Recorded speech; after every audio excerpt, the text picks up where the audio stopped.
أعوذ بالله من الشيطان الرجيم. بسم الله الرحمن الرحيم. ألف لام ميم. ذلك الكتاب لا ريب فيه. ذلك الكتاب لا ريب فيه هدى للمتقين الذين يؤمنون بالغيب ويقيمون الصلاة ومما رزقناهم ينفقون والذين يؤمنون بما أنزل إليك وما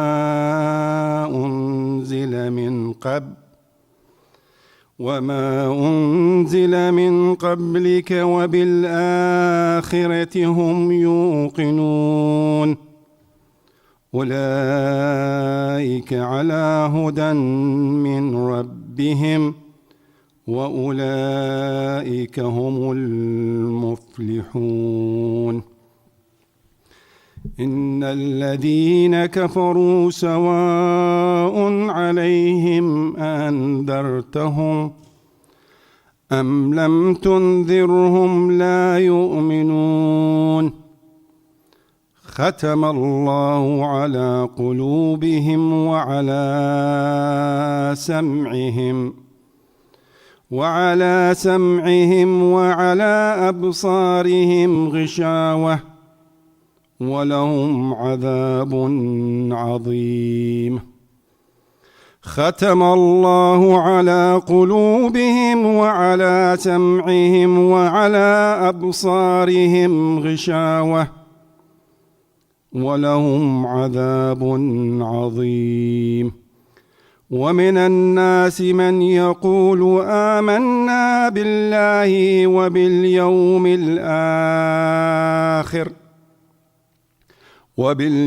الآخر وما هم بمؤمنين يخادعون الله والذين آمنوا وما يخدعون إلا أنفسهم وما يشعرون. في قلوبهم مرض فزادهم الله مرضا ولهم عذاب أليم بما كانوا يكذبون. وإذا قيل لهم لا تفسدوا في الأرض قالوا إنما نحن مصلحون ألا إنهم هم المفسدون ولكن لا يشعرون. وإذا قيل لهم آمنوا كما آمن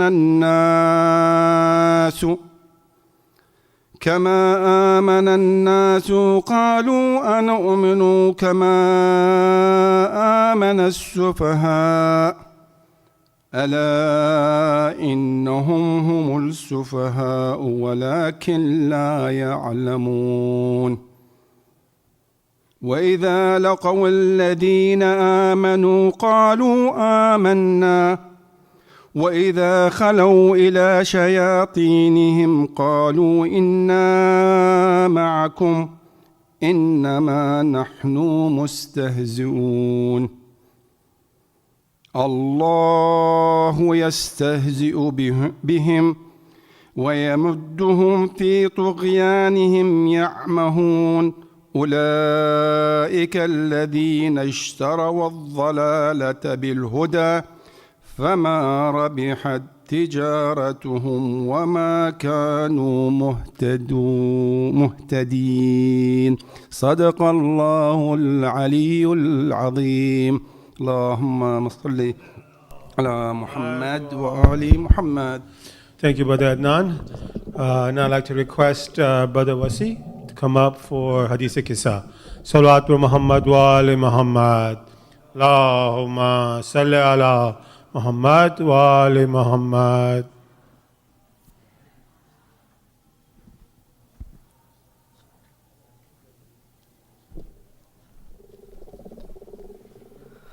Salawat. Allahumma salli ala Muhammad wa ali Muhammad.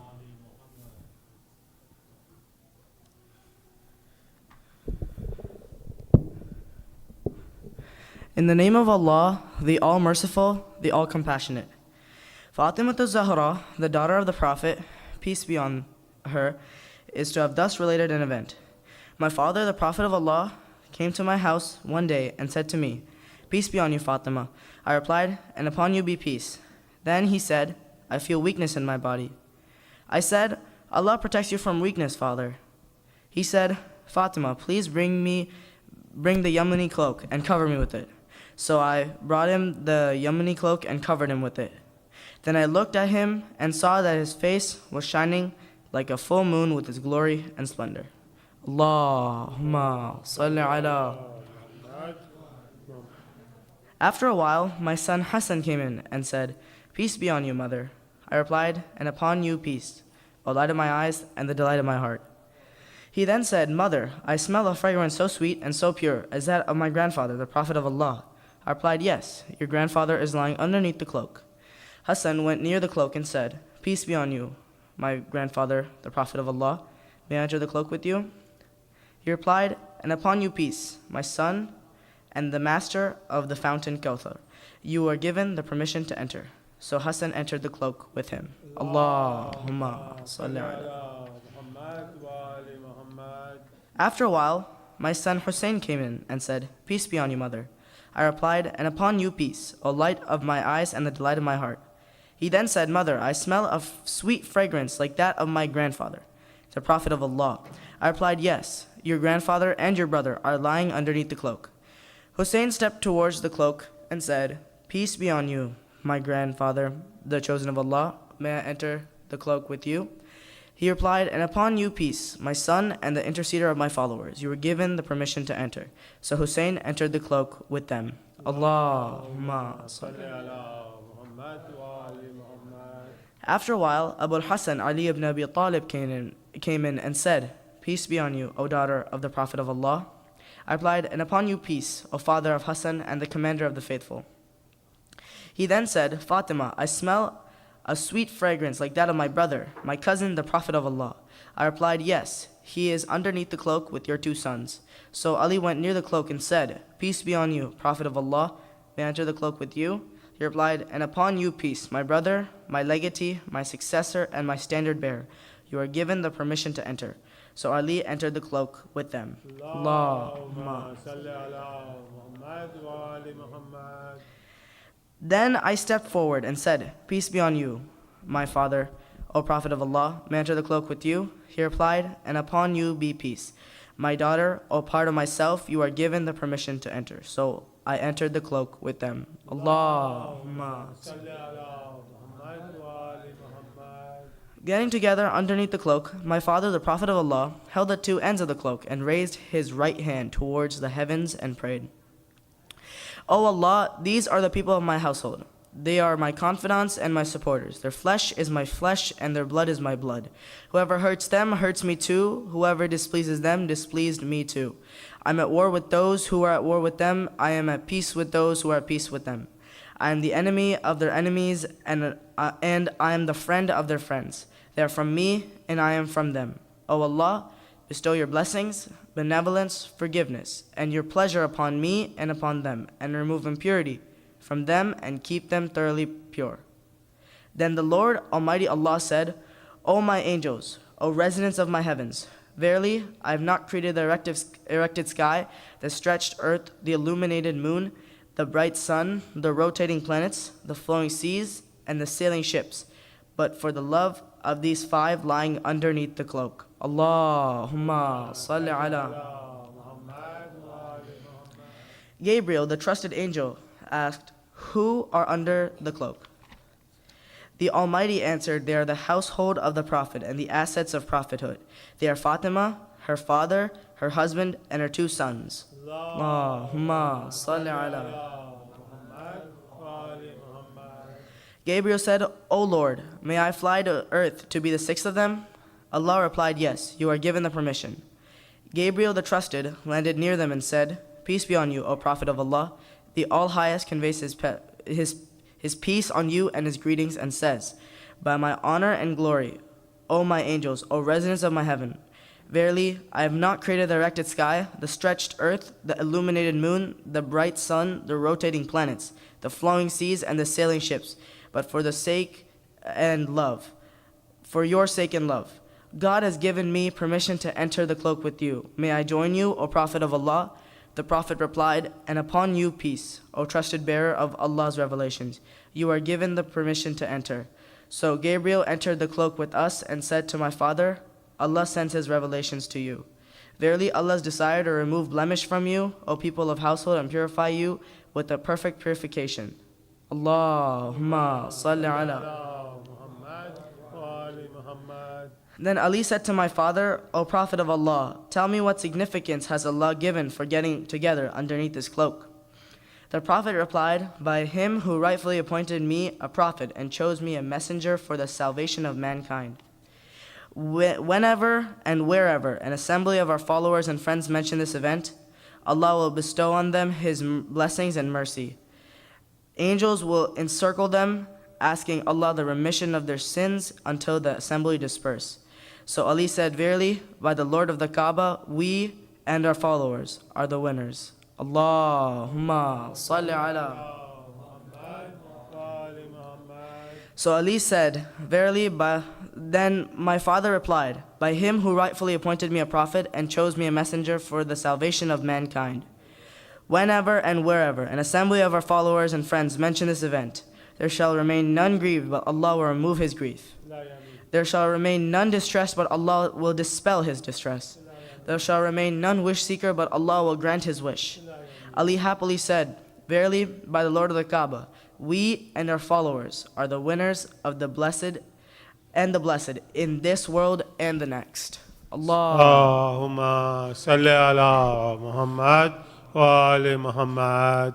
Thank you, Brother Wasi. Now, Wasi will also read us a short salam. Salawat for Muhammad wa ali Muhammad. Allahumma salli ala Muhammad wa ali Muhammad. Another loud salawat. Allah. Allahumma salli ala Muhammad wa ali Muhammad. Can I have one more salawat? Allah. Allahumma salli ala Muhammad wa ali Muhammad. King of martyrs, O Imam of man and jinn, Mawla Hussain, Sayyid al-Shuhada, Imam al-Insi wal-Jinnah, Hussain.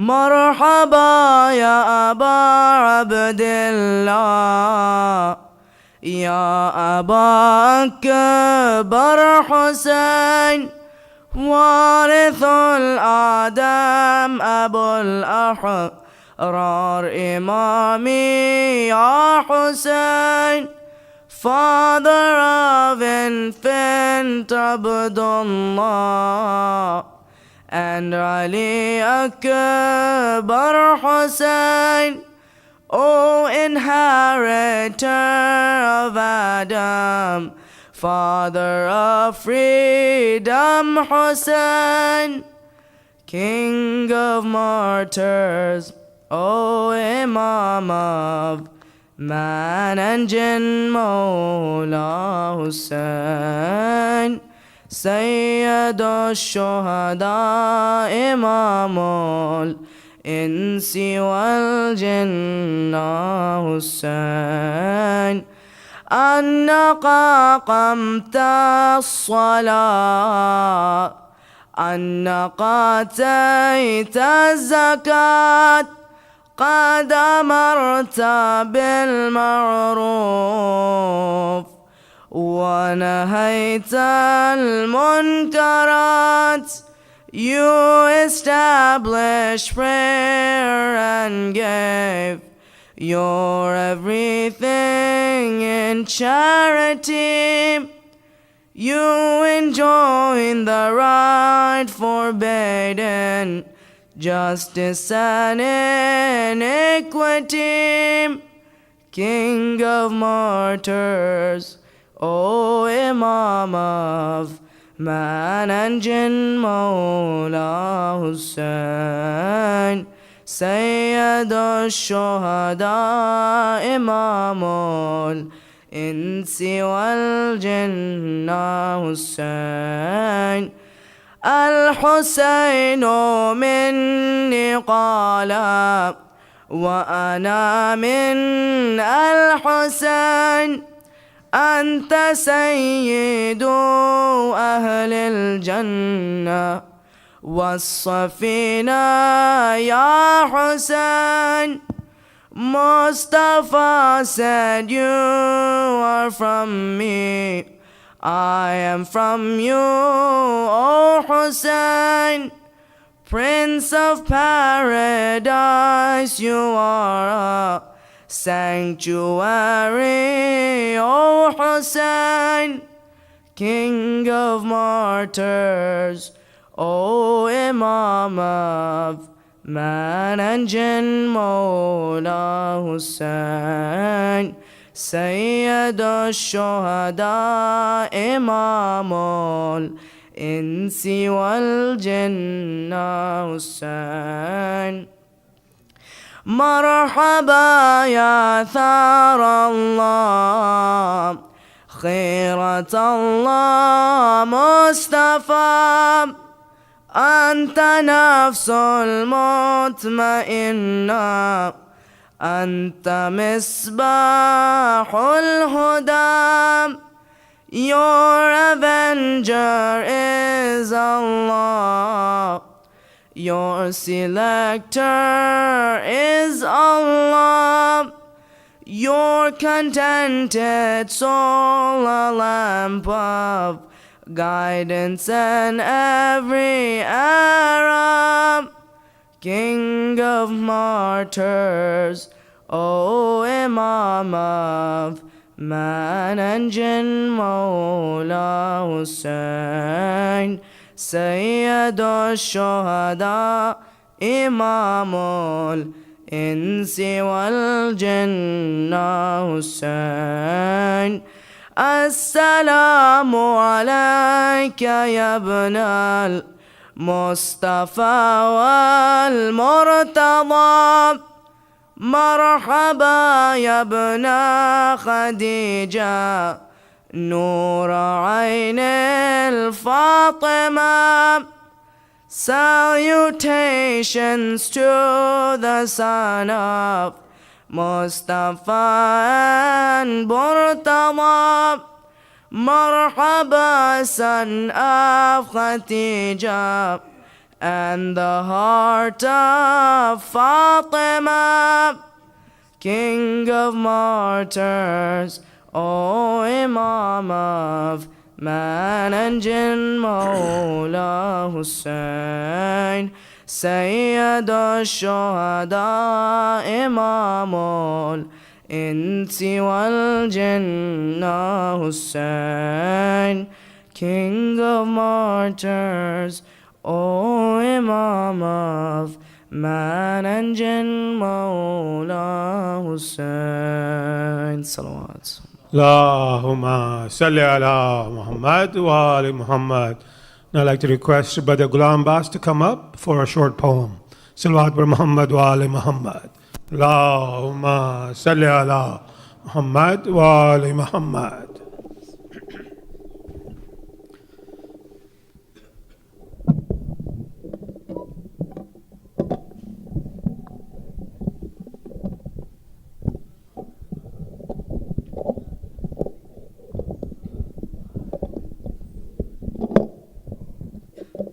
Muhammad wa ali Muhammad, blantar salawat. Allahumma salli ala Muhammad wa وآل محمد. السلام على صاحب القبة السامية. السلام على صاحب القبة السامية. Peace be upon the possessor of the lofty dome. I want to say a few words about the dome of Imam Hussain alayhi salam. Imagine the importance of the dome and then think where Hussain stands. Imam Jafar-e-Sadiq alayhi salam was asked, historically there has been not the dome on the grave of Imam Hussain alayhi salam. So when Imam-e-Zaman, these words are in his Ziyarah, so when they were asked, because historically there was no dome, Imam said there has been a dome of light always on the shrine of Imam Hussain alayhi salam. Under the dome of Hussain, you bow in respect, hand on your chest, tears never stop under the dome of Hussain. Prayers are accepted, tyranny is rejected, movement starts in your heart under the dome of Hussain. The heart and soul illuminate when emotions communicate. You fall in love under the dome of Hussain. Red flag on the top, angels descend like raindrop. You find heaven on earth under the dome of Hussain. Crying blood, dusk to dawn. Ziyarat-e-Nahiya is the kalam. You find the Imam of your time under the dome of Hussain. Muhammad wa Ali Muhammad, blantar salawat. Allahumma salli ala Muhammad wa ali Muhammad. Jazakallah. Salawat wa Muhammad wa ali Muhammad. Allahumma salli ala Muhammad wa ali Muhammad. A couple of quick announcements before we get started. Kindly like to request all you to move forward as much as possible. So we have proper majlis etiquette. Tonight's the 8th of Muharram. So we're expecting a large crowd all the way to the back. So please kindly move forward. So we have some room for those who come in the later time. Also for the sisters, we have overflow into the basement. Kindly take advantage of that. If you have young ones, there's plenty of room down there in the basement. Please kindly turn your cell phones on silent so we don't disturb the majlis. Lastly, if you'd like to contribute towards the nightly tabarruk, you can see myself, Brother Ghulam Abbas, Sister Taysin, Sister Majibeen, or any of the board of directors. We're happy to give you details in terms of sponsorship. Now, without further ado, I'd like to request Sheikh Jalil to take the members. Salawat wa Muhammad wa ali Muhammad. Allahumma salli ala Muhammad wa ali Muhammad.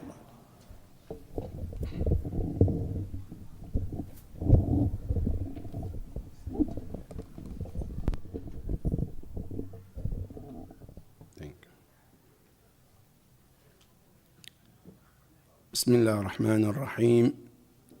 الحمد لله رب العالمين، ثم الصلاة والسلام على أشرف الأنبياء والمرسلين، سيدي وحبيبي ونور قلبي، طب القلوب ودوائها وعافية الأبدان وشفائها ونور الأبصار وضيائها، أبي القاسم محمد. اللهم صل على محمد وعلى أهل بيته الطيبين الطاهرين المعصومين الهاديين المهديين المظلومين الذين أذهب الله عنهم الرجس وطهرهم تطهيرا. اللهم صل على محمد وعلى صلى الله عليك يا مولاي ويا سيدي، صلى الله عليك يا مولاي ويا سيدي يا رسول الله، صلى الله عليك وعلى أهل بيتك المظلومين.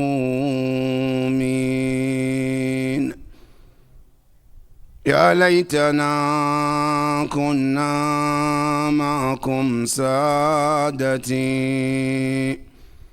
فنفوز فوزا عظيما. السلام عليك يا أبا عبد الله، السلام عليك يا ابن رسول الله، السلام عليك وعلى الأرواح التي حلت بفنائك. عليك مني سلام الله أبدا ما بقيت وبقي الليل والنهار، ولا جعله الله آخر العهد مني لزيارتكم. All together. السلام على الحسين وعلى علي بن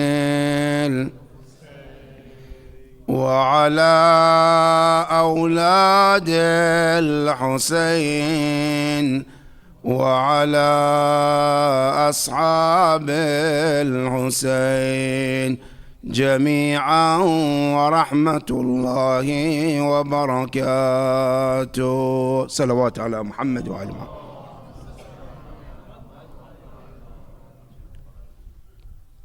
قال إمامنا الحسين ابن علي عليه السلام في دعائه المعروف: اللهم اجعلني أخشاك كأني أراك، وأسعدني بتقواك،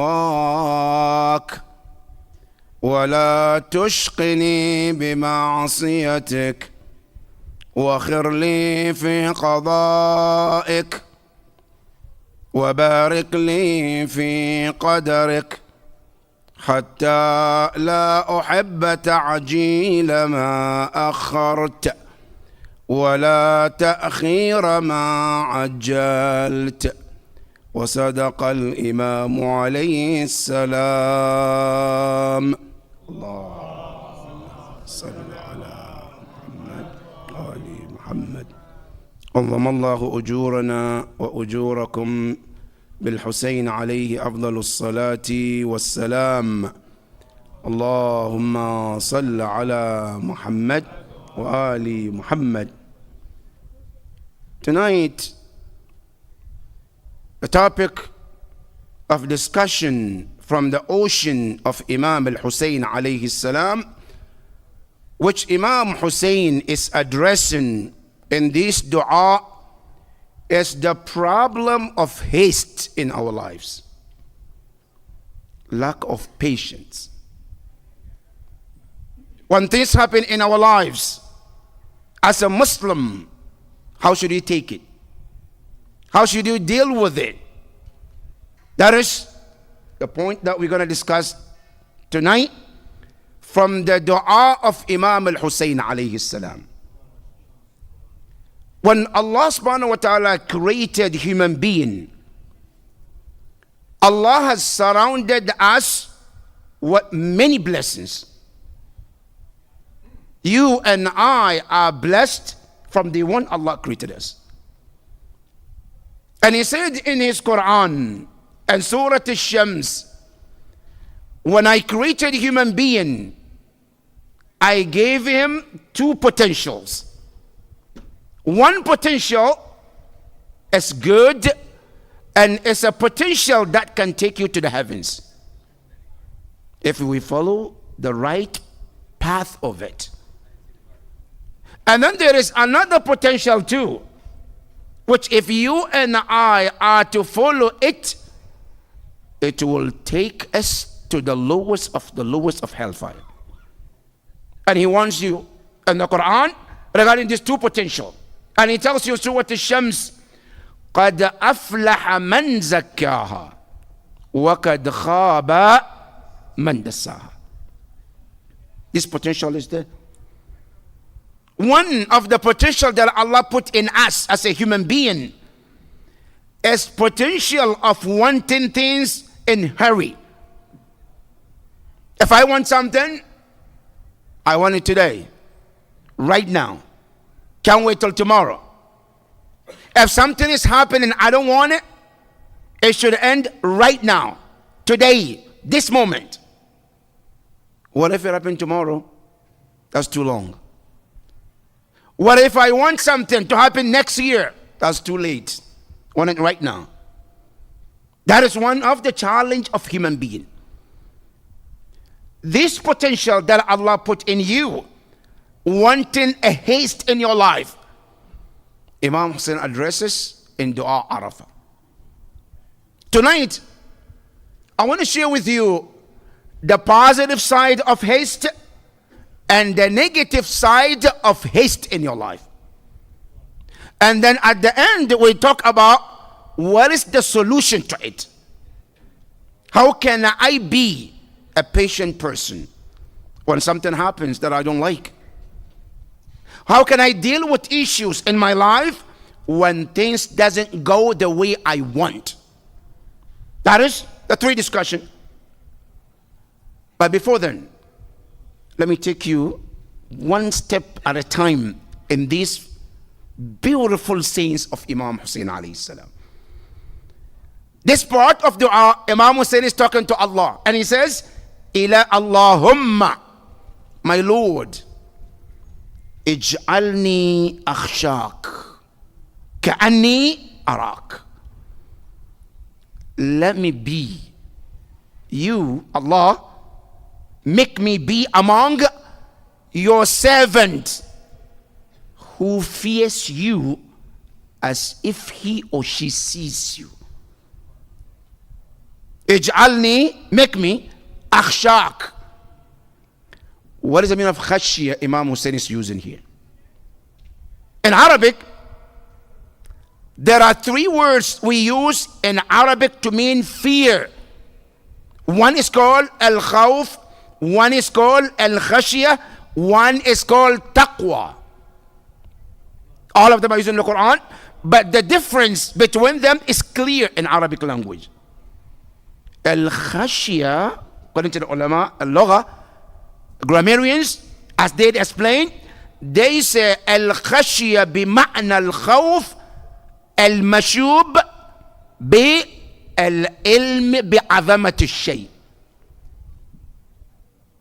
Fear, which comes along with the knowledge of that thing, about the thing that you, whatever you are fearful, you fear that thing because of the knowledge you have about that thing. That's called in Arabic khashya. Meaning what? Al-khashya has a two potential. One is a fear, but always makruna bil ilm. Always come with knowledge. That is called what? Al-khashya. Al-Imam Hussain alayhi salam, I say, my Lord, grant me a fear of yours which is attached with knowledge about you. To what extent? As a ka'anni arak, where I worship you as if I can see you in front of me. This taqwa is what Imam Hussain is asking Allah. Now, the word ka'anni arak, that word divide fear of Allah in three stages. And tonight, I want you to think about it. Which stage are you in? Number one, some people fear Allah and they have a general fear of Allah in their mind. Whatever they do, they have, yes, there is somebody called Allah, somebody's called God. Is there? That is one lower level of what? Taqwa. I have a knowledge of God. It's there. Generally, it's in my mind. I know it. Good. The second level, no, I know God exists. And I take it to the next level. where I feel that God watches over me. He sees me. I feel him not only exists, I believe he sees me and knows everything that I do. That is number 2. And let me give you one practical example. For those of us who drive, when you get on the road on 495, you know there is a law called speed limit. You know that. Right? You all know that. Good. And you know there is consequence of it in your mind. You know that. Police can be on the road and police can chase you. He can arrest you. He can give it. You know all of that. It's in your mind. But sometimes what happens? With all of that, you forgot all of that and you go over the speed limit. You know the law. You know there is a law. You know there's a police. But sometimes all of that stays behind your mind. Now, what happened? Then the moment you see the police or car, he might not even looking at you. What happened? Then it comes back to your sense. I need to be careful. Why? Because there's a police watch. Now, he might be busy doing some things in the car. Not even watching you. Right? Just seeing the red and blue light. It triggers something. Fear in your heart. Good. That's number 2. Number 3. I'm not thinking about Allah sees me. I am in another level where I see him in front of me. That is the highest level of taqwa. When a servant can feel the presence of Allah in front of him, whatever he does, he can imagine God is right there watching him. That is the highest level of taqwa. That's why Imam Amir al-Mu'mineen salawatullahi wa salamuhu alayhi, Allahumma sallam. When he stands before Allah as he prays, Imam Amir al-Mu'mineen shivers, shakes in front of Allah when he prays. When people ask him, Ya Ali, why are you shivering? He says, Ata'lamuna amama ayyu azimin waqaft. Do you know in front of which greatest one I'm standing? Because he can, as if he can visualize Allah. That is the highest position of taqwa. Now, Imam Hussain alayhi salam in dua, he said, Ij'alni akhshak. Let me be fearful of you. As if not only you see me, I know that, but let me get to the level where I feel like I'm watching you in front of me. And he said, not only that, wa as'idni bitaqwak, and make me a happy person because of your piety. Now, question, brothers and sisters. Today, what makes us happy in this world? An average person, if you ask him, you want me happy? Yes. What makes you happy in your life? Almighty dollar. Almighty money makes me happy. I have a big fat bank account. MashaAllah, I'm happy. I have my dream car. Then I'm happy. My dream house, that makes me happy. Imam Hussain alayhi salam doesn't see happiness in all of this. Where's your happiness? It says, when I carry in my heart the taqwa Allah, that is where my happiness is. When a person wakes up and you feel in your heart, I have the love of Allah, I walk around with the love of Allah, that is what makes you happy, not any material thing. Imam Hussain alayhi salam, he said, wa as'idni, Ya Allah, make me happy. With what? With your taqwa. You know, there is a lesson from the stories. One companion of Imam Ja'far al-Sadiq alayhi afdalus salatu was salam, known as Bahlul. Bahlul, one of the wise men of the time. One day, because Bahlul was a student of Imam Ja'far al-Sadiq, and he lived around that time. And he saw Harun al-Rashid as well, one of the tyrants of the time. One day, Harun al-Rashid, as a Khalifa, He was walking. Hundreds of people behind him. Bahlul saw him and he started calling him, Ya Harun, Ya Harun. It's like today you see a president of a country. When we talk to the president, how do we talk? Your Excellency, Your Majesty, Mr. President. That's how we analyze them. That's how we introduce them. Bahlul, in this situation, he didn't call him President. He called his name directly. Then Harun said, who's this crazy man who calls me by name? Then the answer came, إنه بهلول المجنون. It's Bahlul, the crazy man. He said, okay, bring him here. Call him to come.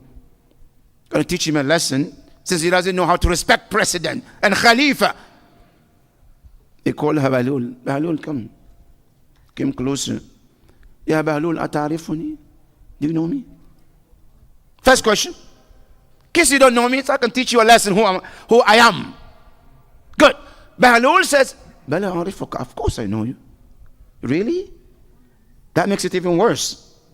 Because I thought you didn't even know me. That's why you're calling me by name. Now, if you know me and you're calling me that name, then you deserve double punishment now.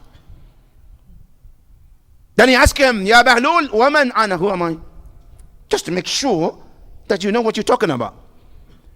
He said, Anta alladhi idha dhulima shakhsun fi aqsa al-ard sa'alaka Allahu anhu yawm al-qiyamah. Allahu Akbar. He was thinking west. Bahlul is thinking west. East and the west. Now, what happened?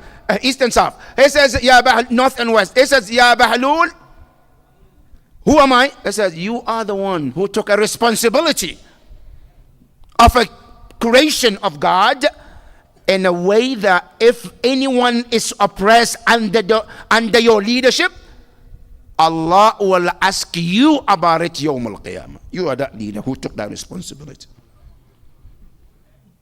Harun al-Rashid was stunned. He looked and he said, look, you got me. You hit me hard. Start crying. He crying and crying and crying. After a while, he said to Bahlul, Ya Bahlul, hal laka haja. Do you have any need for me to do it for you? Now that you have touched my heart, I learned something from you. I would like to do something for you. He said, yes, I do have a hajj. I have something if you can do for me. Well, I said two things. One, I said, اغفر لي كل ذنوبي. I want you to forgive all my sins. Whatever I've done, forgive it for me.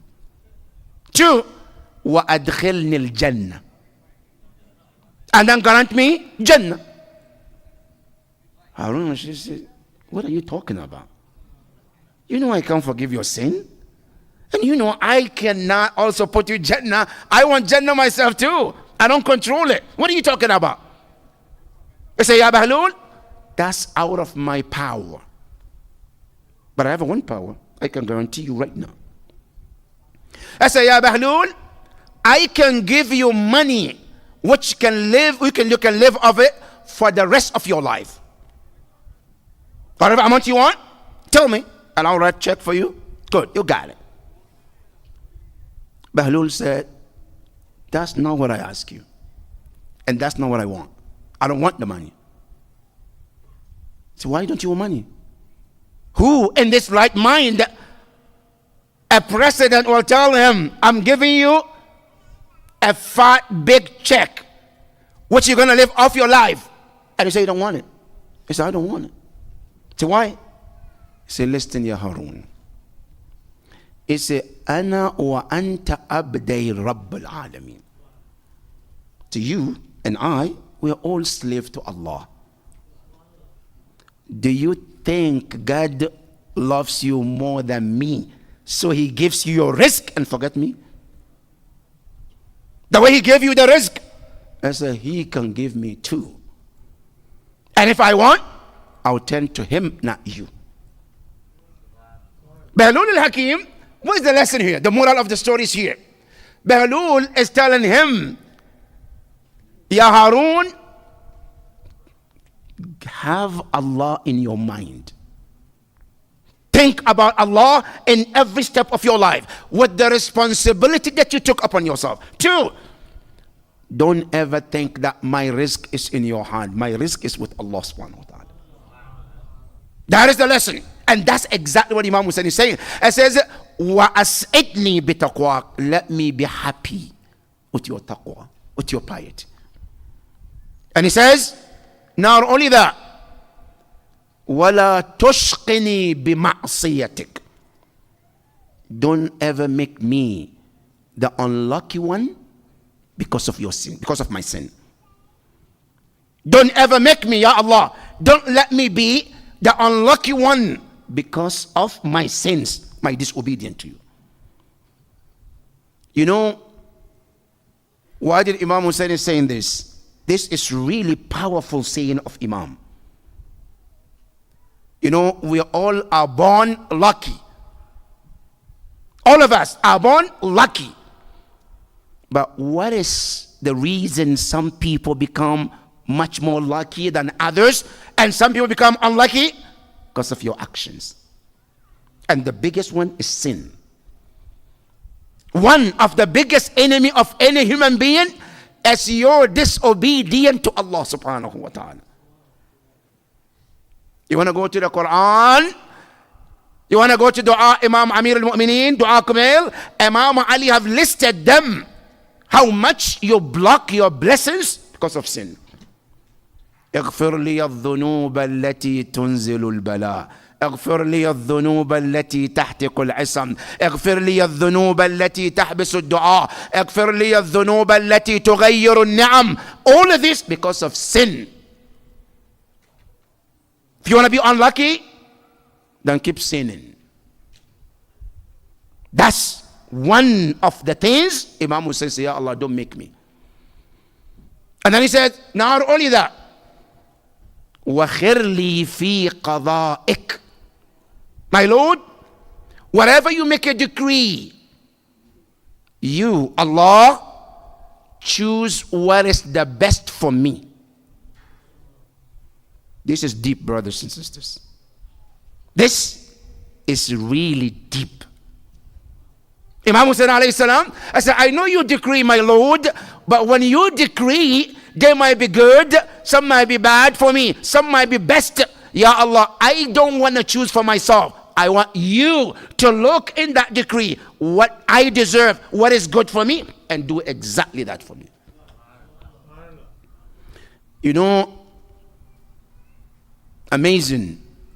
Sometimes we go to the doctor, and I say to the doctor, I'm sick, I need money, or I need medicine, but doctor, I want to tell you what medication for you to write for me.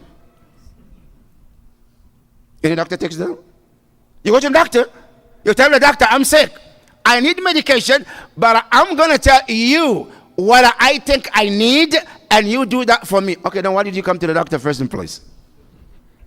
You can write the prescription, you know what you want, then you should stay home and take care of yourself. Okay. When you come to him as a doctor, what do? I trust you, I believe in you, and I want you to write the prescription as you see it fit my situation. That's us, right? When we come to Allah, we say, Allah, you are the control of everything. You have everything. You are the giver of everything. But I know what I want. Like you say to the doctor, I know what I want. You give me A, B, C. Not to tell Allah, Ya Allah, you control everything. You have everything. You know everything. Give me what you know is good for me. See the difference between the du'as? Imam Hussain, he didn't say, Allah, give me money, give me power, give me position. No, he said, وَخِرْلِي, choose for me what you know in your knowledge that is better for me as your servant. The difference between the two is this. The first one, I'm not giving you the control. I am keeping the control for myself. The second one, no, I'm giving the entire control to you, Allah subhanahu wa ta'ala. That's what Imam said. He said, وَخِرْ لِي فِي قَضَائِكَ. Ya Allah, choose for me in whatever you decree. And I agree with that. Good, bad, hard, difficult, whatever it is, I agree with it. And then he says, Not only that, وَبَارِكْ لِي فِي قَدَرِكْ. Whatever you, my God, you decided to estimate, to write for me and my life, it says, I ask you to bless it before it comes to me. I need your blessing before it gets to me. But here is the point. And it says, حَتَّى لَا أُحِبُّ تَأْخِيرَ مَا عَجَّلْتَ تَعْجِيل مَا أَخَّرْتَ. This is the key point of the speech here, brothers and sisters. Till where I am at the point, I do not ask you to haste what you decide to delay it for me. Something that I ask you, but in your knowledge, you know I wanted it, but you know that it's not good for me. So you decided to delay it. Ya Allah, give me the patience where I can deal with it and be patient until the right time of yours to come so I can accept it with full heart.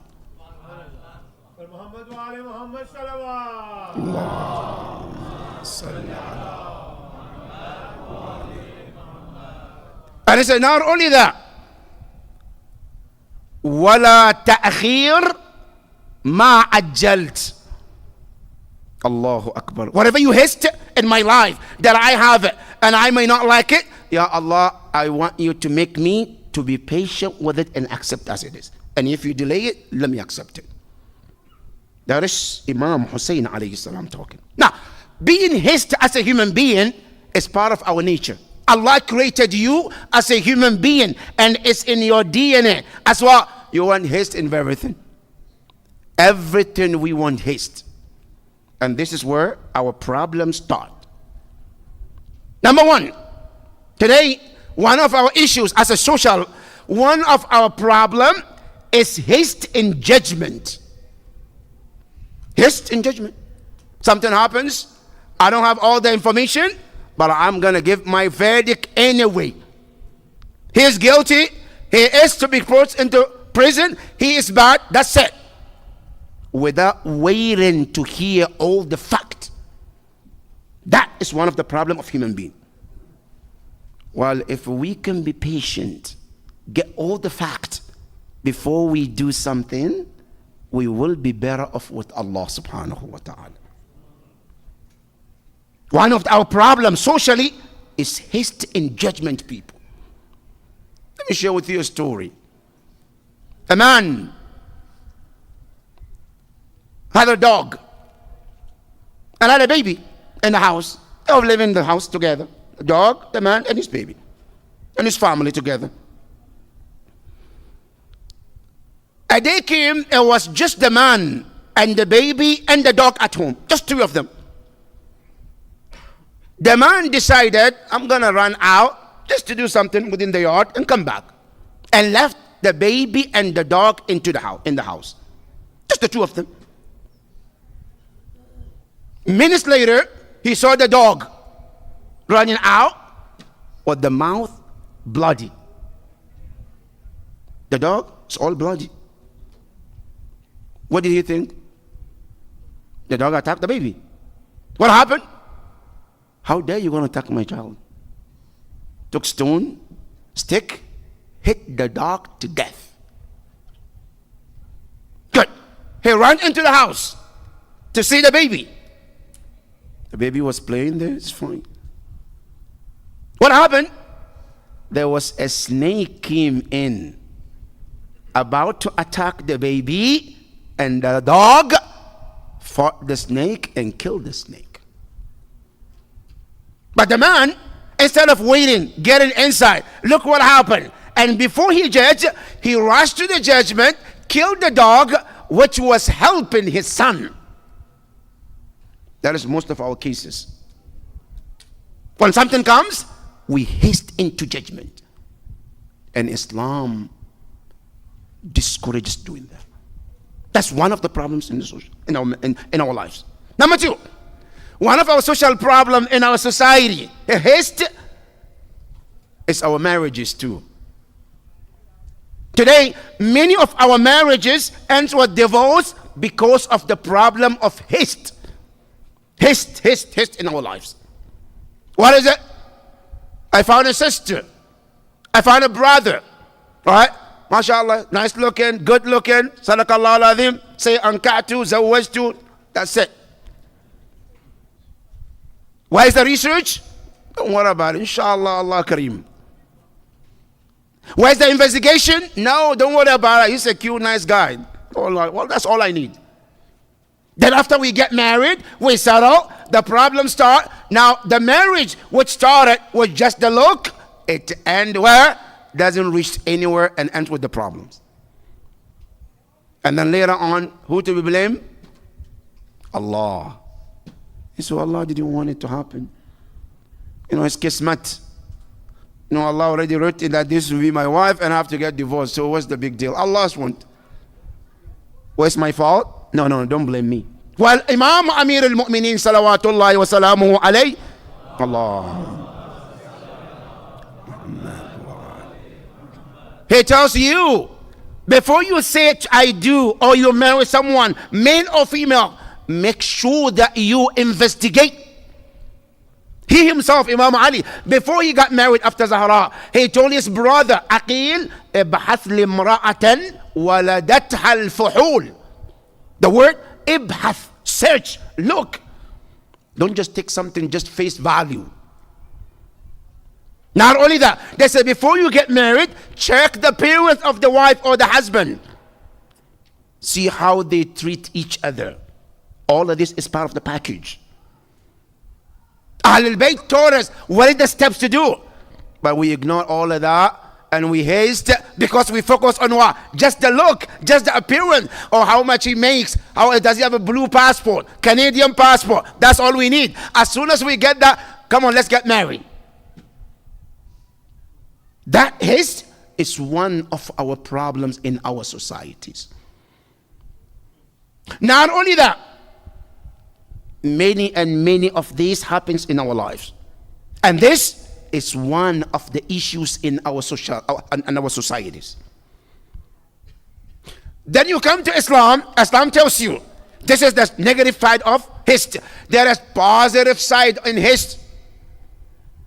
Islam says don't haste when it comes to judging people. Then haste when it comes to marriage. Take your time, think about it, research about it, make sure. Try to do your best. Ask questions. But then Islam says there are certain things you should haste. Don't delay those things. Here, do.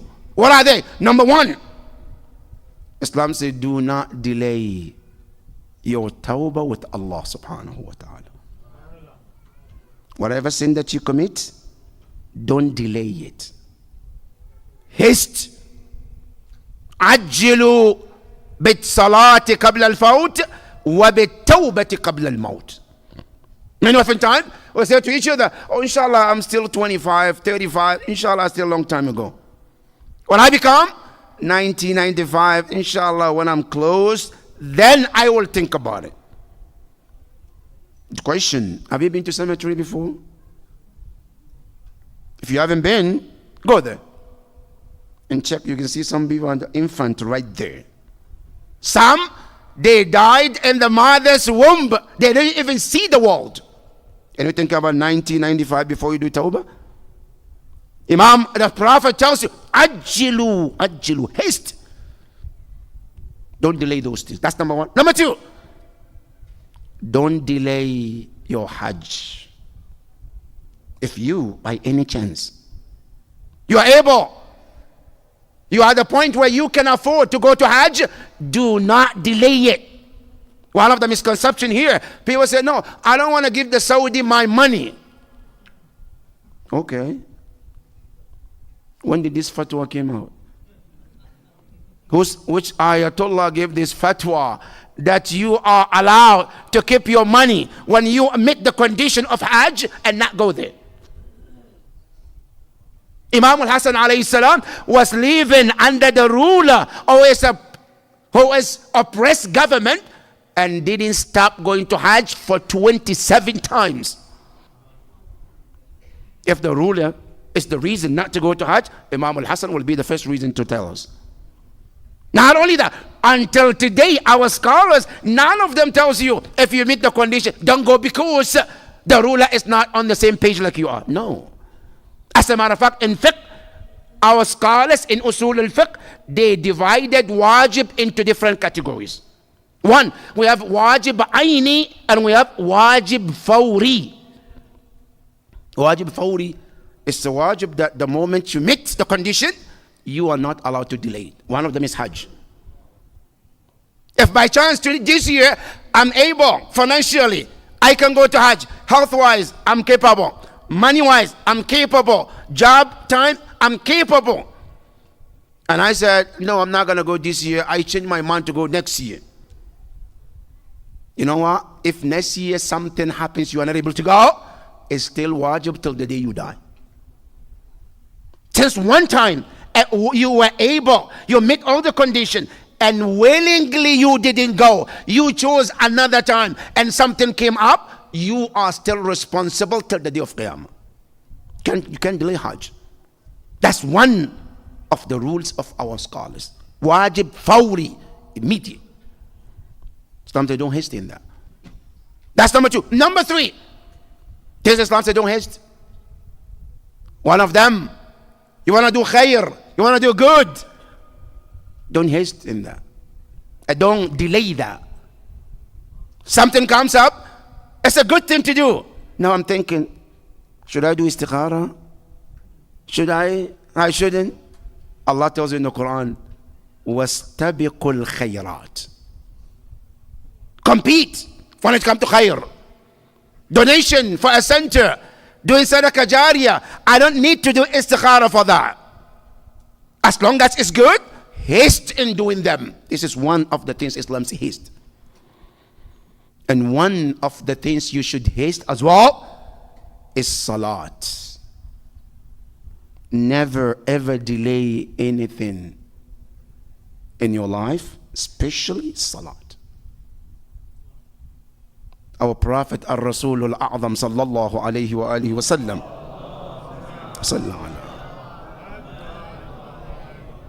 when he talks about salat, what does he say? He says, أفضل الأعمال الصلاة في أول وقتها. The most beloved act that Allah loves the most is praying on time. And if we haven't learned anything from Karbala and you learn salat, I guarantee you, you are successful. If nothing, and the whole story, or it's true in the whole tragedy of Imam Hussain, if you don't learn anything but salah, where you take it seriously, then I'm telling you, you are successful. As-salat is one of the things Islam tells haste. Read Surah Al-Jum'ah. On the Friday when Jum'ah comes, what did Allah tell you? Ya ayyuha alladhina amanu idha nudiya lis-salati min yawm al-jum'ah fas'aw ila dhikrillah. Allah says when the day of Friday comes and adhan of Salatul Jum'ah is called, Allah didn't say walk, it said haste and run to it. وَذَرُوا الْبَيْعَ, leave any dealings behind. This Salatul Jum'ah. Now, what about 5 daily prayers? Every day when we call adhan, what do we say? Ashhadu anna Ali, ashhadu anna Muhammadan Rasulullah, ashhadu anna Aliyan. After all of that, you say, Hayya ala salah. Hay means haste to the prayers. Hayya ala al-falah, haste to success. There is Hayya ala khayr al-amal, haste to what? To the best of the best of the deeds. Salat is not to be delayed. One of the things Islam encourages you to always do it on time. And when you go to the history of Imam Hussain Karbala, the first thing he did when he learned Karbala was salah. The last thing he did before he left this war was salat. And in between, salat, salat, salat, salat. I can count you salat that Imam Hussain did from the time he arrived Karbala till the time he was murdered. It's all about salat. That is the message of Karbala. And today, if you think that, no, I come and do ma'tam and I'm good to go. Now, if Imam Hussain is your leader and he is your example, now follow by his example. His example was what? Salat. His example is what? Quran. Not just the matam. Matam is important, yes. But salat is one of the wajibat. And it's the first thing we will be asked in the first night in the grave. أول ما يسأل العبد عنه يوم القيامة الصلاة. That is your passport in the grave. That is one of the things Islam says do not haste. Now, question. What do I do to reduce this haste in my life? Because this is one of the things that destroy us. Today, if you go check the online, how many haste and driving has killed people. And you drive, I'm trying to get there quicker. All right? How many people were killed because of the what? Speed? Because I want to get there quicker. How many people were paralyzed because of those people who are rushing and speeding because they want to get somewhere quicker? How many people today, they lost some part of their body because of haste? That is why Imam Hussain is telling you, you have to learn not to be hasty in your life, especially in things that doesn't deserve it. How do I deal with the haste in my life? Number one, Ahlul Bayt and the Quran teaches you. First, before any action, think. At-tafakkur is the biggest way out of many problems. I got in my car. I have to be somewhere at 10 o'clock, but I'm late. Right? Now what do? I have to make sure that I go there quicker, faster. Good. Think about it. Is it better to reach there late, alive, and healthy, or not to get there and be in the hospital? Which one is it? Think about it. If you think getting there in the coffin is better, okay, then go ahead. But if you think, no, I might be late, but getting there alive is much better than getting there dead or not getting there even at all, then Islam says don't do that. Don't haste in your life. Now, I want to judge someone when I don't have all the fact. Islam said, okay. Are you better off to wait until you got all the info before you judge, or judge and then get sin for accusing somebody something that they don't deserve, or they didn't do, or do something they're innocent of? That's why first is to think. Tafakkur. Number two, one of the things to help you not to be hasty in your life is which Imam al-Hussain alayhi afdal as-salatu was-salam. Allah taught us to do. What is it? Dua. Ask Allah. If you have this problem, I'm always hasty, I'm always rushing, I'm always running. Imam Hussain alayhi salam, he said, ask Allah. As he said in the Quran, in this dua, he says, oh my Lord, he said, وَخِرْ لِي فِي قَضَائِكَ وَبَارِكْ لِي فِي قَدَرِكَ حَتَّى لَا أُحِبَّ تَعْجِيلَ مَا أَخَّرْتَ. Ya Allah, make me a person who is not hasting in anything that you decide to delay it. Not only that, وَلَا تَأْخِيرْ مَا أَجَّلْ. And if you haste something for me, which I look at it today, and in my mind I say, no, that's not good for me. This shouldn't be here now. It should be later in my life. I say, Ya Allah, make me be patient in every decision you put in my life. Why? This is important. Allah tells you in Surah Al-Baqarah, when Allah was talking to the mu'mineen, wal-mu'mineen were ordered to go to the battlefield. كُتِبَ عَلَيْكُمُ الْقِتَالُ وَهُوَ كُرْهٌ لَكُمْ. Allah said, we made battlefield wajib upon you, battle wajib upon you, and many of you may not like it. But then Allah says, أَسَىٰ أَن تَكْرَهُ شَيْئًا وَهُوَ خَيْرٌ لَكُمْ. You may not like something, but may be best for you. You might love something, you might desire to have something, but that thing, I say, وَهُوَ شَرٌ لَكُمْ, may be bad for you.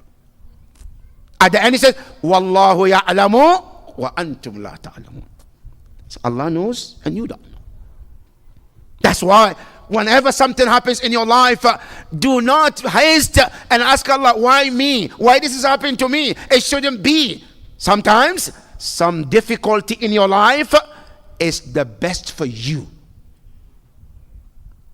Can it be? Difficulty? Good for me? Absolutely yes. Why? Number one, sometimes Allah puts you in some difficulty so that you get to know how much you can stretch yourself, how much powerful you are in order to take some stress. You will not know how much you can go with pain and suffering if Allah didn't put you in that position. Sometimes Allah puts you so that you get to know your ability. Sometimes Allah subhanahu wa ta'ala delays something in your life and you wonder why. Maybe Allah delayed you so that something bad goes and passes. Then Allah said, now it's your turn to go. Some delay in your life is a blessing. Some things in your life is test. And that test, if you pass it, what happened? Allah elevates your status to the highest position. Some difficulties, I can't take it. Why me? Why this? Allah puts you in those situations to do what? So that elevate your status to the higher position. And sometimes some difficulties, it comes in your life because Allah wants to teach you to know your surroundings. You might be blind, your surrounding. You might think he is my best friend. He is my beloved one. She is my beloved one. Until Allah puts you in situation, that situation reveals things for you to know the fact and reality of people around you. That's what Allah did with Ayub alayhi salam. When Allah subhanahu wa ta'ala tested Ayub with so many tests, his animals, all his wealth, his companions, his family, they all left. Finally, after the test is over, Allah told him, Ya Ayub, you don't want to know why we tested you?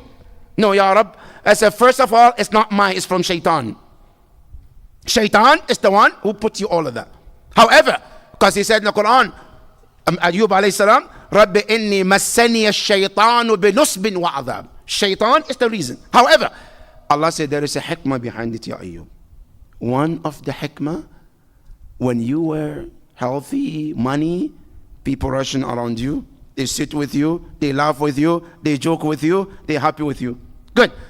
When all the money left, they all run away. So that you know, Ya Ayub, who are your true friends and loved ones. Some test in your life, Allah puts you in that. So know what? Who are your friends and the true friends. Yes. Let me end with this, brothers and sisters. And this might be take-home message. There was a man who had a young man, young teenager, child. And the teenager, his birthday was coming. And he told his father, Dad, I want you to call all my friends for my birthday. I want all of them to come. I want the house full with people. The father said, sure, I'll call all of them. And I hope they all come. So sure. The father started calling the young man, his friends, to all of them to come.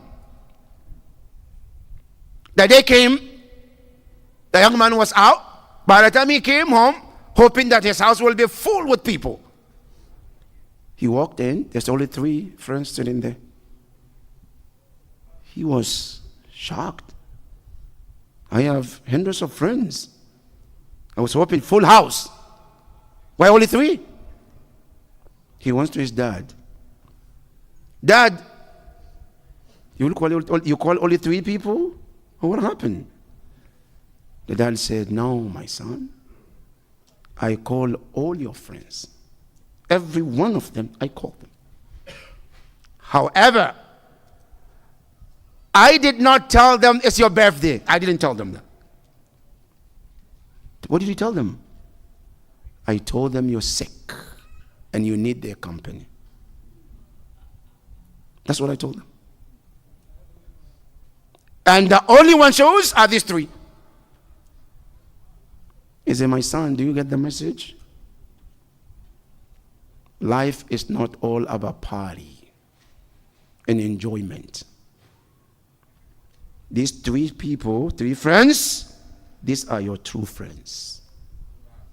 Those who can come when you are in need, those are your friends that you need to hang around with.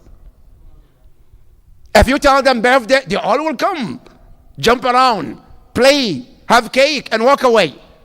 But when I told them you're sick, look at the ones who you matter to them. They are the one who shows up. These are your real friends. The true friends are the one who shows at the time of need. And sometimes Allah puts you in stress and difficulty so that you learn your surrounding. Who are my true friends? Who are just the ones around me for the sake of being, and they are not my true friends. And this is the message of Karbala too.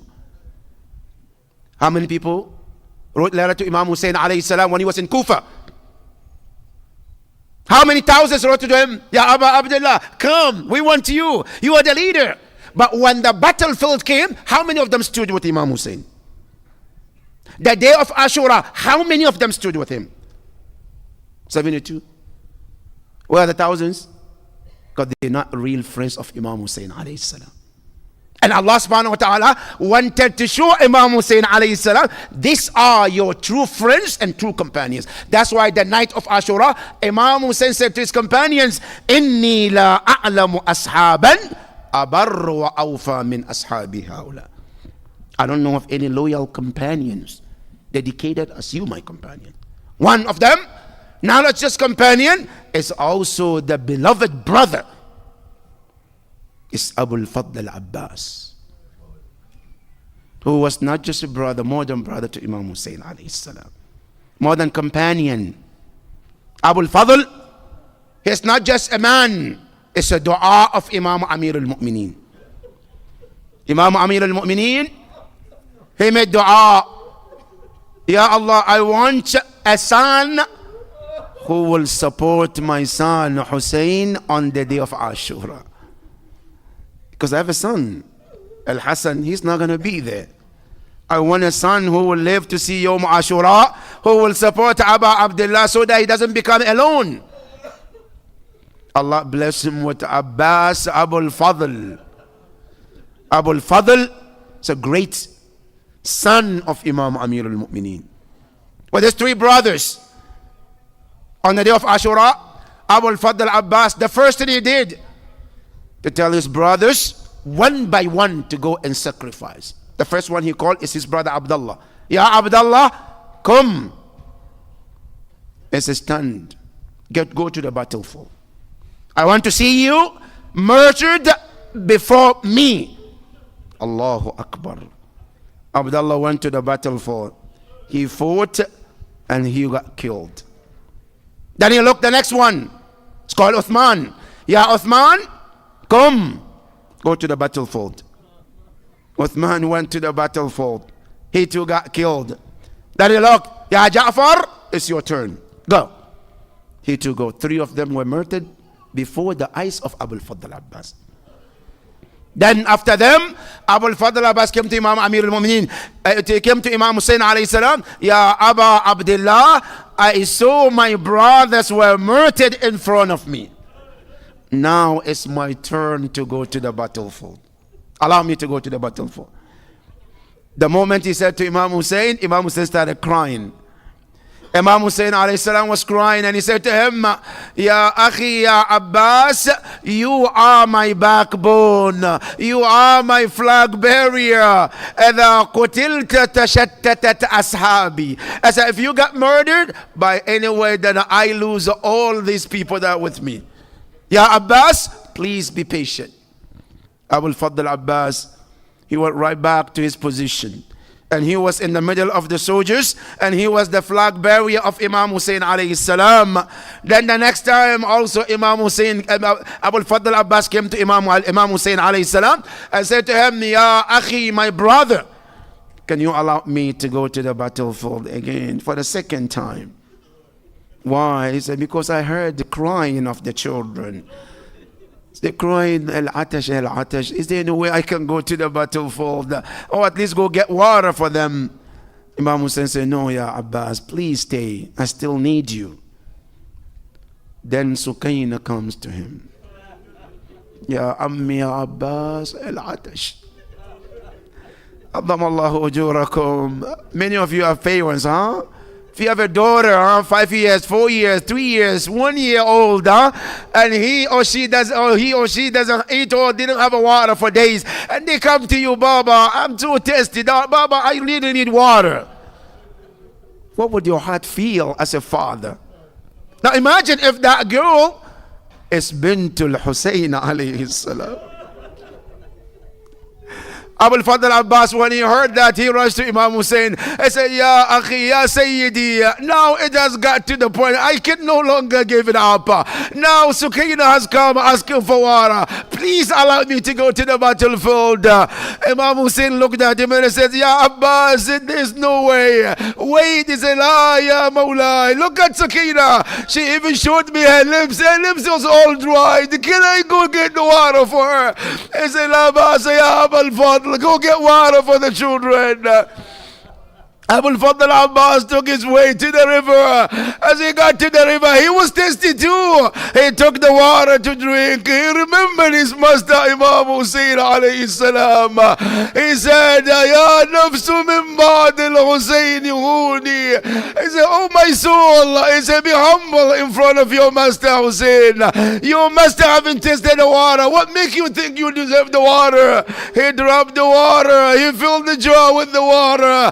Abul Fadl Abbas was in the way to bring the water to the tent. As he was making his way to the tent, the enemy surrounded him. As they surrounded him, Abul Fadl Abbas, he was fighting people on the right side, people on the left side. As he continued to make his way slowly closer, one man came hiding behind the palm tree. His name, La'natullahi alayhi, is called Hakim ibn Tufail. He said, Wallahi, I'm waiting for Abul Fadl Abbas at least to pass me, and then I will come from behind and cut the right arm of Abul Fadl. Abul Fadl Abbas continued the struggle. As he passes the man, he came behind Abul Fadl. He raised his sword up. He cut the right arm of Abul Fadl.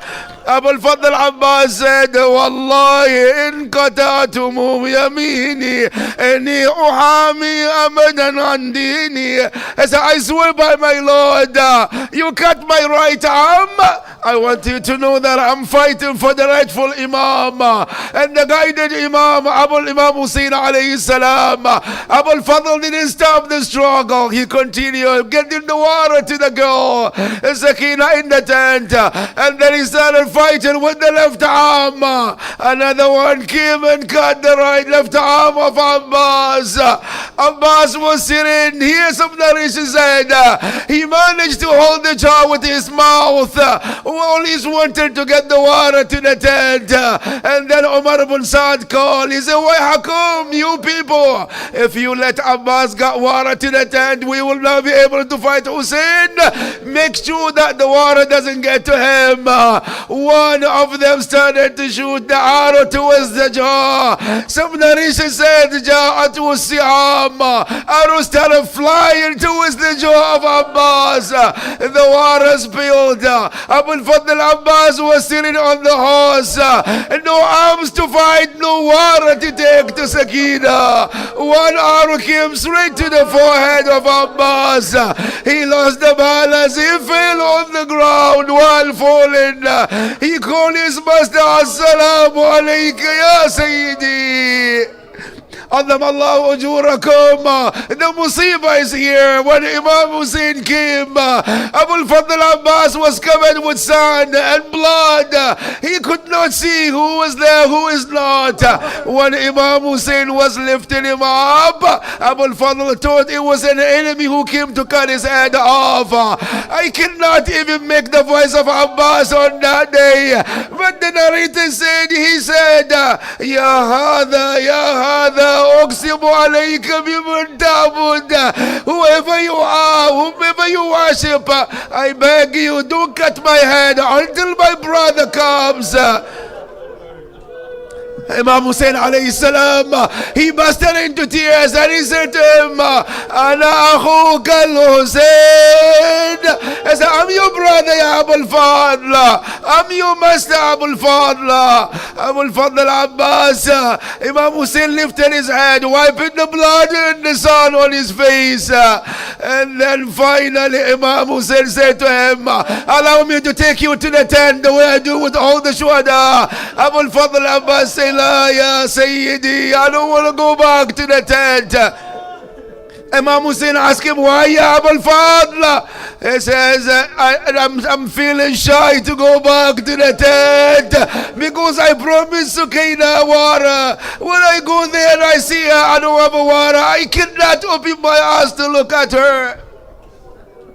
Imam Hussain alayhi salam, he had Abu al-Fadl on his arms. Finally Abu al-Fadl Abbas martyred in the arm of Imam. Imam Hussain screamed and he said, Al-anan qata dhahri. He said, now my backbone has been broken. Inna lillah wa inna ilayhi raji'un. Ya Hussain. Hussain, Hussain. Hussain, Hussain. Hussain, Hussain.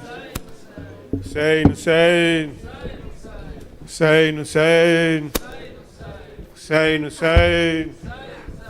Hussain, Hussain. Hussain, Hussain. Hussain, Hussain. Hussain, Hussain. Hussain, Hussain. Hussain, Hussain. Hussain, Hussain. Hussain, Hussain. Hussain, Hussain. Qamar bani Hashim Abbas, shelter of Zainab Abbas. Ya Abbas, oh Ya Abbas. Ya Abbas, oh Ya Abbas. Qamar bani Hashim Abbas, shelter of Zainab Abbas. Ya Abbas, oh Ya Abbas. Ya Abbas, oh Ya Abbas. Pride of Amirul Mu'mineen, Lion of Ummul Baneen. Pride of Amirul Mu'mineen, Lion of Ummul Baneen. Lion of Ummul Baneen. Who can be brave as you, Mawla?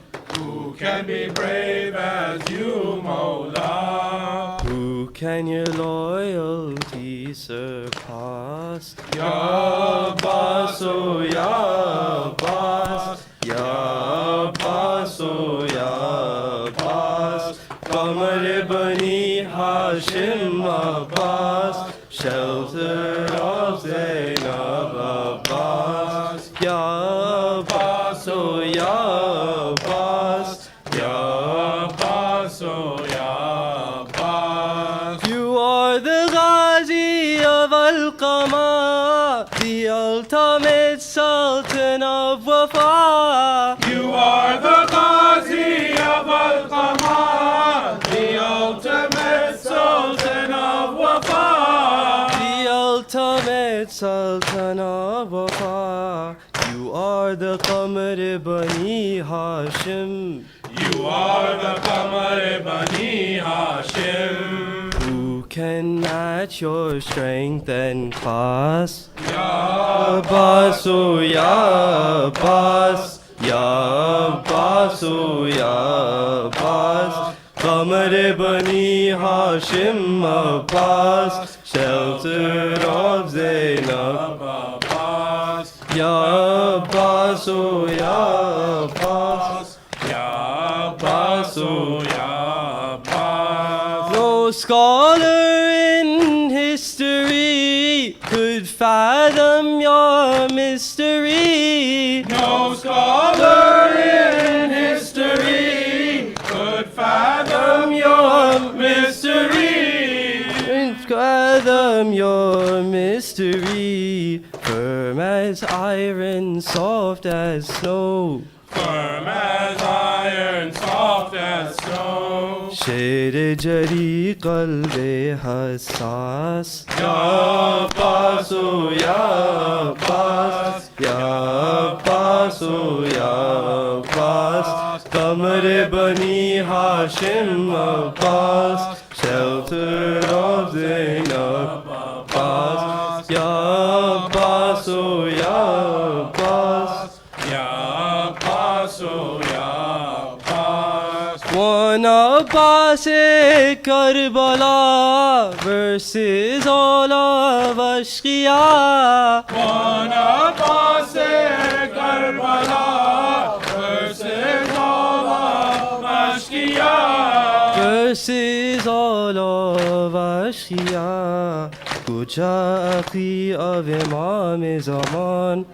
Jahi of Imam Zaman. Kuja the shar of Jinn wan Nas. Ya Abbas, oh Ya Abbas, Ya Abbas, oh Ya Abbas, Qamar Bani Hashim Abbas, shelter of Zainab Abbas, Ya Abbas, oh Ya Abbas.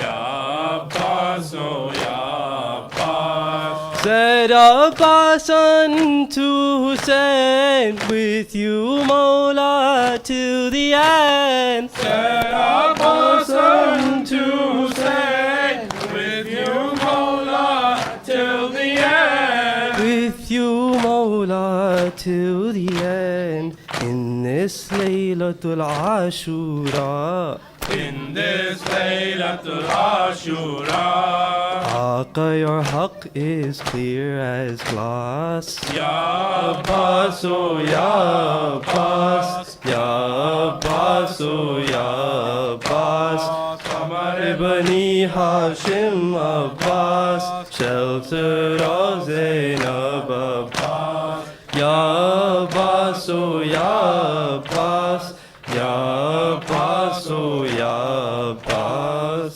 Hussain, Same, same. Hussain, Hussain, Hussain, Hussain, Hussein, Hussein, Hussein, Hussein, Hussein, Hussain,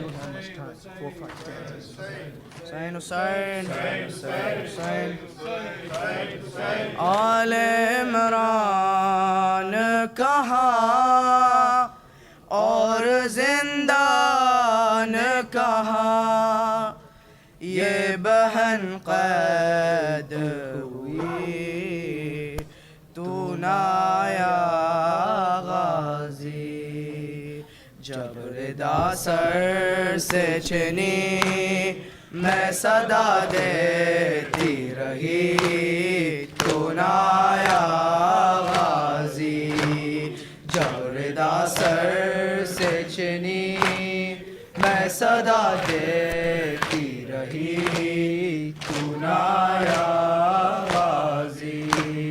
हमको पानी ना मिले तेरी खुशबू तो रहे, तेरे बाजू ना कटे चाहे मशकी जाचे दे, ये मगर हो ना सका तेरे बाजू है जुदा مجھ پہ ہے تشنا لبی تو نایا غازی جوردا سر سے چنی میں صدا دیتی رہی تو نایا غازی جوردا سر سے چنی میں صدا دیتی رہی تو نایا غازی دھوپ میں تو تھا شجر تجھ سے آباد